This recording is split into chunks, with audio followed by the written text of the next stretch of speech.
Want to launch a Klaviyo email flow in under 3 minutes? Discover how to create, customize, and activate a pre-built Shopify flow quickly. First, we'll open Flows and create a new flow. Then we'll pick a template, tweak the triggers, launch, and confirm it's live. Click on Flows in the left sidebar to see your existing flows. Then hit Create Flow to start a brand new one. Now pick a template. There's a gallery of ready-made options you can browse. Once the flow editor opens, you'll see that triggers are already set up. Feel free to edit these.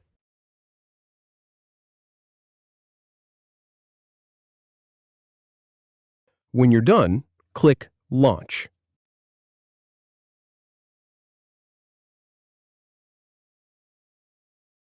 And there you go. You can see it's already live. Happy emailing!